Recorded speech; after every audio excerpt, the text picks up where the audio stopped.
व्यक्ति को हर्ष और शोक होते रहता है, परंतु आपने देखा होगा रास्ते के ऊपर से जुलूस भी निकलता है और श्मशान यात्रा भी निकलती है। जुलूस निकलता है तो रास्ता खुश होता है क्या? वरघोड़ा निकले, जुलूस निकले तो रास्ता खुश होता है? नहीं। और किसी की श्मशान यात्रा निकलती है तो रास्ता रोता है क्या? नहीं। उसको ना किसी से लेना है न देना, ना दुख और सुख में हर्ष या शोक होता है। उसी प्रकार जीव के ऊपर घी भी आता है और पानी भी, लेकिन पानी से जीभ कभी भीगी हुई नहीं रहती है और घी से कभी भी जीभ चिकनी नहीं बनती है। तीखा आए, मीठा आए, खट्टा आए, जो भी कुछ आए, जीभ उससे किसी भी प्रकार से प्रभावित नहीं होती है। जीभ से भले कि जीभ कितना भी कुछ भी खा लिया जाए, निगल लिया जाए, लेकिन जीभ को उसकी कोई भी असर नहीं होती है। पोस्ट में विवाह की पत्रिकाएं भी आती है और मृत्यु के कार्ड भी आते हैं, मृत्यु की लेटर भी आते हैं। पोस्ट को या पोस्टमैन को उससे कोई हर्ष या शोक होता है क्या? कुछ भी नहीं होता। इन सभी बातों को यदि अनासक्त भाव से देखना हो तो वही अनासक्त रह सकते हैं जो निष्पृही होते हैं, जिसने राग द्वेष कामादि जीते सब जगह जान लिया, सब जीवों को मोक्ष मार्ग का निष्पृह को उपदेश दिया। निष्पृह, निष्पृह यानी क्या? जो व्यक्ति आत्मवाद में रहता है, आत्मज्ञ रहता है, वह निष्पृही रहता है। जिसे आत्मरति, रति यानी, रति यानी क्या? 18 पाकिस्तान में रति और अरति दो शब्द आते हैं ना, तो रति यानी क्या? अच्छे वस्तु व्यक्ति के प्रति आसक्ति होना, और अरति यानी दुर्भावना होना। जिसको आत्मा में रति है वह आत्मरति, और जिसको अनात्मा में रति है वो अनात्मरति। आत्मा को छोड़ करके हर चीज में जिसको रति है, आत्मा छोड़कर हर चीज में रति किसको है? सभी लोगों को। एक भी व्यक्ति ऐसा नहीं है जिसको आत्मा छोड़ करके और किसी वस्तु में रति ना हो। रति यानी आसक्ति, रति यानी आसक्ति, स्पृहा। इसे मेरी भावना की भाषा में जिसे किसी भी प्रकार की स्पृहा नहीं है वे है निष्पृही। और हमको जो उपदेश देने वाले हैं, हमारे तक ज्ञान की धारा पहुंचाने वाले हैं, जो उपदेश की धारा बहाई है, वह कैसा उपदेश था होगा? निष्पृह को उपदेश दिया। किसी भी प्रकार की आकांक्षा, इच्छा ना रखते हुए जिन्होंने निष्पृह होकर के उपदेश दिया है। उपदेश तो निष्पृह लोगों का सुना है, लेकिन निष्पृही बने हो या स्पृहा है? अभी तक तो हर चीज की स्पृहा है। मार्शल इतना जल्दी छूटना संभव नहीं है, तो थोड़ी थोड़ी कोशिश तो करनी होगी। और इसीलिए रोज मेरी भावना को पढ़ते जाओ या जिसको आती है वो फेरते जाओ। इतने दिनों तक आप ऐसे ही फेरते होंगे, लेकिन अब एक एक शब्द के अर्थ को समझो कि जिन्होंने निष्पृह होकर के हमें उपदेश दिया, तो किस लिए उपदेश दिया था? खाली हम कैसे निष्पृह है इसलिए नहीं। जब तक निष्पृही नहीं बनेंगे तब तक आत्मा की रति नहीं होगी, और आत्मा की रति नहीं होगी तो सदगति नहीं होगी। सदगति में जाना है तो हमें आत्मरति में रमण करना होगा, आत्मा में रमण करना होगा।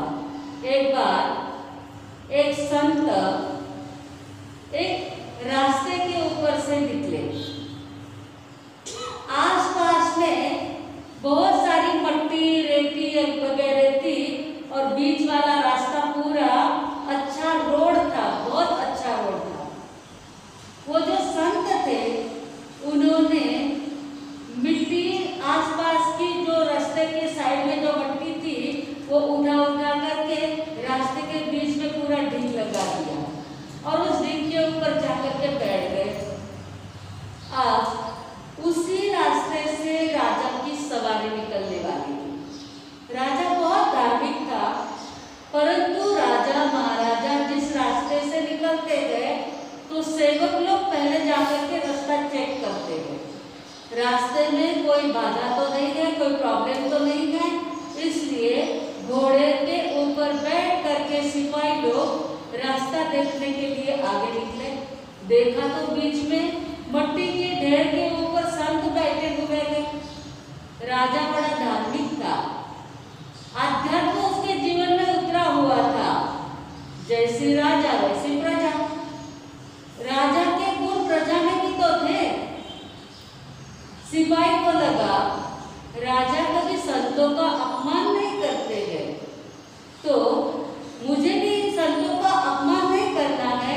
घोड़े के ऊपर बैठ करके आगे रास्ता देखने के लिए गया था। घोड़े से नीचे उतरता है, संत को प्रणाम करता है और कहता है, मुनिराज संत आप रास्ते से साइड में हो जाइए, यहाँ से राजा की सवारी निकलने वाली है। अभी यहाँ से राजा की सवारी निकलने वाली है। तो संत कहते हैं भले निकले, साइड से चले जाएंगे। तो सिपाही कहता है ऐसा नहीं होता है, वो महाराजा है, महाराजा इस प्रकार से नहीं जाते हैं, वो बीच वाले रास्ते से ही जाएंगे, आप कृपा करके थोड़ा साइड में हो जाइए। तो वो राजा है तो मैं महाराजा हूँ, वो राजा है तो मैं महाराजा हूँ, चाहे भले राजा साइड से चले जाए मैं नहीं उठूंगा। बैठे ही रहे बार। सिपाही दोबारा पीछे लौटे और राजा को जाकर के कहते हैं ऐसे ऐसे रास्ते में संत बैठे हैं और उनको रास्ता छोड़ने का कहा। तो वो कहते हैं भले राजा साइड से चले जाए, वो राजा है तो मैं महाराजा हूँ। अच्छा, आध्यात्मिक तो थे ही राजा, धार्मिक वृत्ति के थे। अपना रथ आगे लेकर के आते हैं। आगे संत को बीच में रास्ते में मिट्टी के ढेर पर बैठा हुआ देखा। संत के दर्शन के लिए राजा हाथी से नीचे उतर जाते हैं और संतों के चरणों में प्रणाम करते हैं और पूछते हैं, सेवक ने आपको कहा साइड में होने के लिए, तो आपने कहा कि वो राजा है तो मैं महाराजा हूँ, तो बताइए आप महाराजा कैसे बने। राजा को भी थोड़ा आश्चर्य लगा कि एक राजा कहे और संत ना माने तो ऐसे महाराजा कौन हो सकते हैं। तो उनको पूछा गया कि आप महाराजा कैसे बने, क्या आपके पास में बहुत बड़ा राज्य है। तब उन्होंने कहा जो राजा होते हैं वो एक छोटे से राज्य के अंदर कैद बन करके बैठते हैं। मैं तो जहां चाहूँ वहां आराम से घूम सकता हूँ। दूसरी बात, मैं महाराजा इसलिए हूँ, एक तो मैं आराम से जहां चाहूँ वहां घूम सकता हूँ। दूसरी बात है मेरे पास में बहुत बड़ा खजाना है, इसलिए उस खजाने में से कोई कुछ लेके नहीं जाता है मेरा खजाना, इसलिए मैं आराम से कहीं पर भी घूम सकता हूँ। तेरे तो आगे पीछे 2-4 व्यक्ति चाहिए, तेरे तो आगे पीछे 2-4 व्यक्ति चाहिए, लेकिन मेरे पीछे आगे कोई नहीं हो, मैं अकेला घूम सकता हूँ। ऐसा तो कैसा आपका खजाना है तो जो आपके सामने कोई भी ना लगे और आप अकेले घूम सकते हैं। बोले मेरा खजाना दिखता नहीं है, मेरा खजाना अदृश्य है, वो तुझे नहीं दिखेगा। अच्छा, इसीलिए मैं महाराजा हूँ, लेकिन इतना बड़ा आपका राज्य है, इतना बड़ा आपका खजाना है, तो उसको संभालने के लिए सैन्य भी तो होगी ना।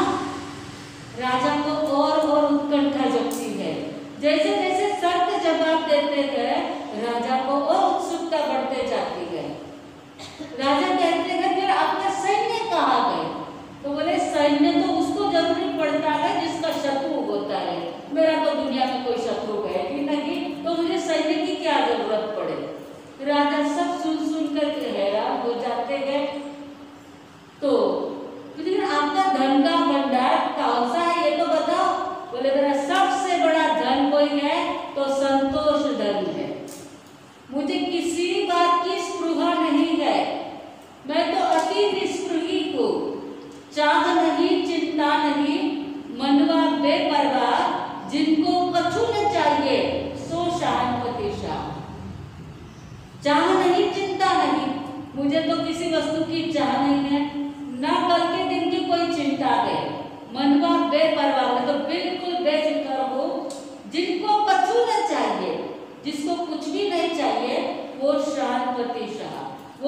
बादशाहों का बादशाह गए।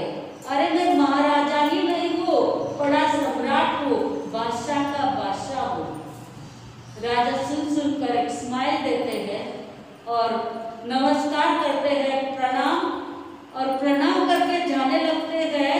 तो वो संत कहते तेरे प्रणाम को लेके जाने के जाते, प्रणाम की मुझे जरूरत नहीं। राजा हंसते ही रह जाते हैं। ऐसे निष्पृही होते हैं वितराग परमात्मा, और ऐसे वितराग परमात्मा ने जो उपदेश दिया है, वह उपदेश किस लिए दिया है कि हमें भी निष्पृह बनने का रास्ता बताया गया है। तो ऐसी निष्पृहता जब आ जाएगी तो एक दिन हम भी वितरागी बन जाएंगे। आज तो 4 किताबों का ज्ञान हो गया नहीं तो जो वो प्रवचन देते हैं, परंतु तीर्थंकर परमात्मा जब तक केवल ज्ञान केवल दर्शन नहीं होता है तब तक प्रवचन देते थे।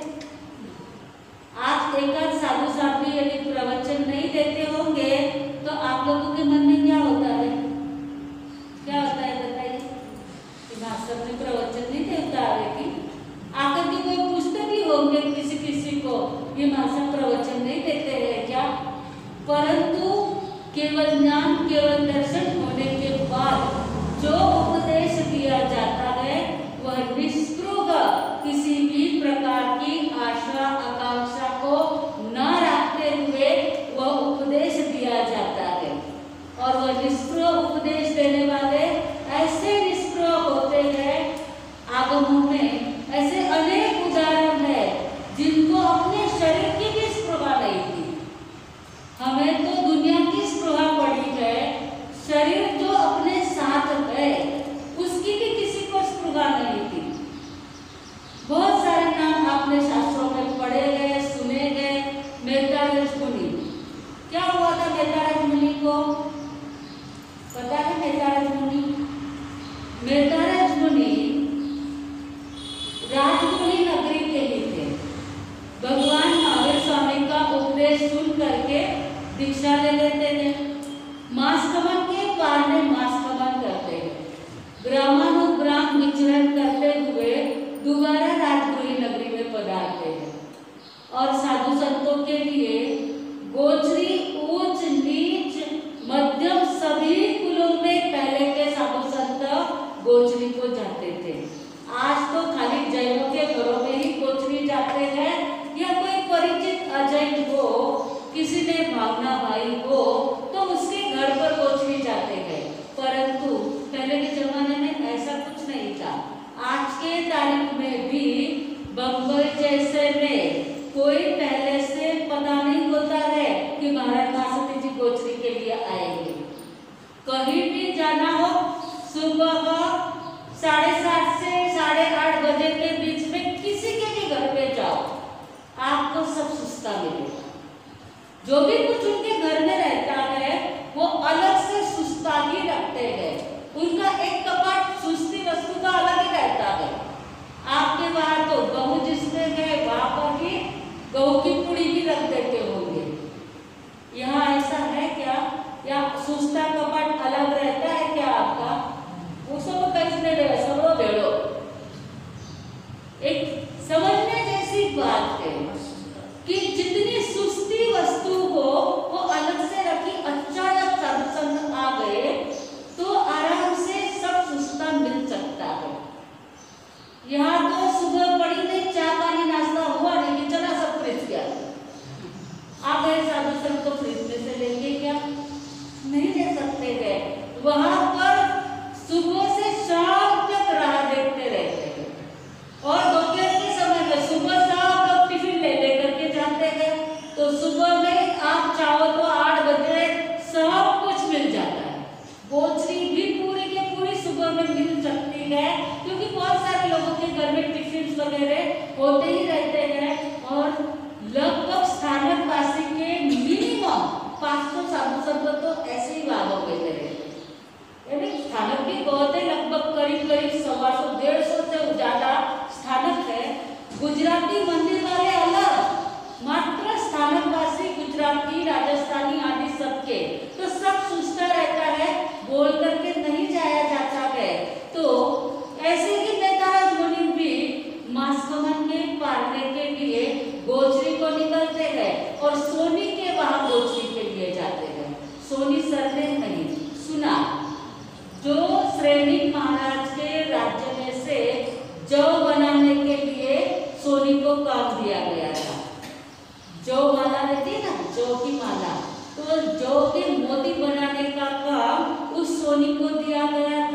जैसे ही मैत्रेय मुनि को पधारते हुए देखा तो फटाफट उठ करके खड़ा होता है, पधारो पधारो कहता है, भावपूर्वक घर में जो भी सुस्ता था वो पहराता है।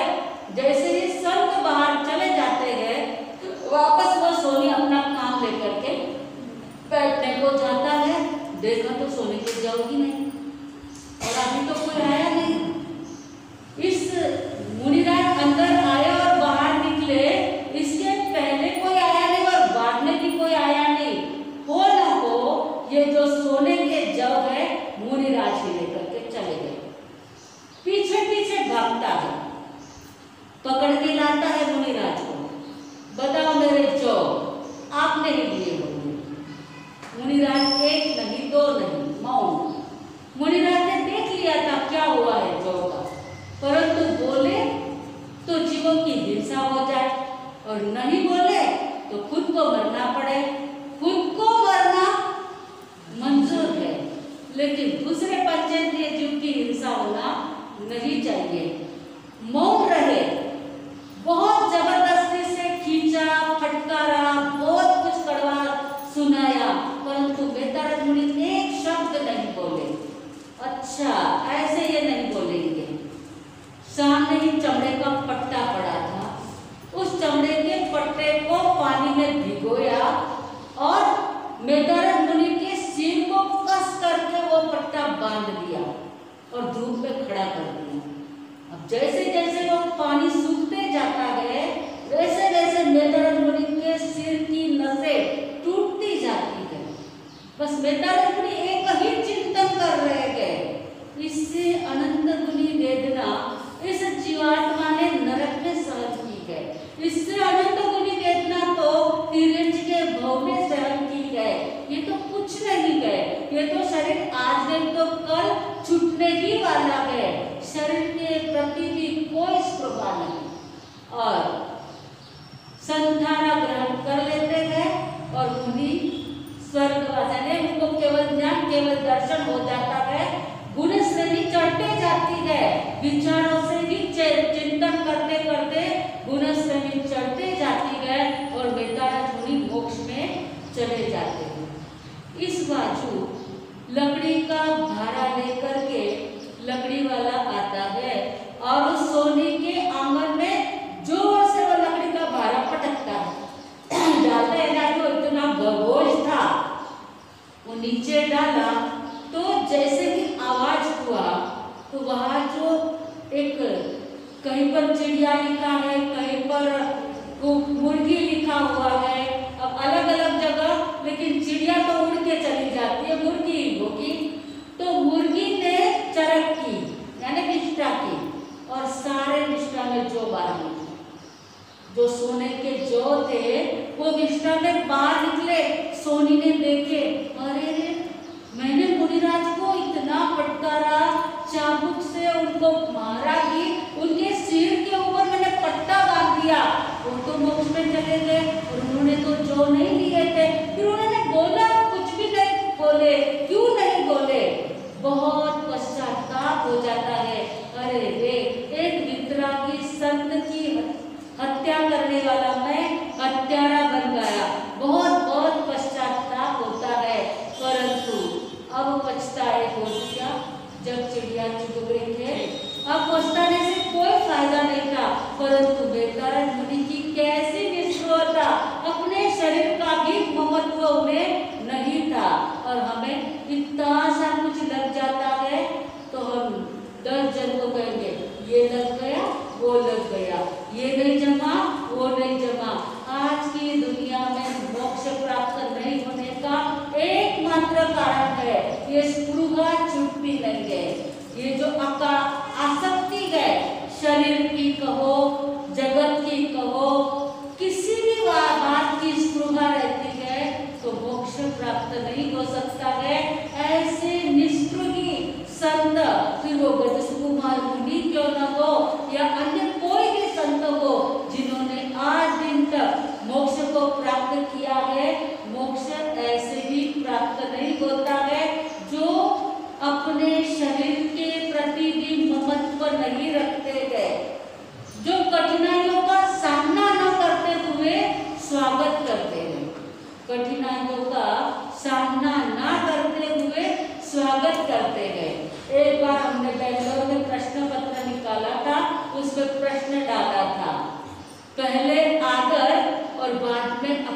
किसका? पहले आदर और बाद में अपमान किसका हुआ? पहले तो सोनी ने बड़े आदर से संत को बुलाया, बहराया, और बाद में वो सोने के जव के लिए कोई स्पृहा थी ना सोनी की, उस नश्वर चीज के लिए महान सत्य का हत्यारा बन गया। तो ऐसा स्पृहा के कारण हिंसा भी हो सकती है। तो हम जल्दी से जल्दी निष्पृही बने, ऐसे संतों का चिंतन करें, मनन करें। जब भी कभी अपने ऊपर आपत्ति विपत्ति जो भी कुछ संकट आते हैं, उस समय ऐसे महान संतों को याद करेंगे तो हमारे आत्मा में जो भी कर्मों का मैल जमा हुआ है वो धीरे धीरे कम होते जाएगा, और हम भी एक दिन निष्पृही बन करके मोक्ष मंदिर को प्राप्त करेंगे। बोलो महावीर स्वामी भगवान की।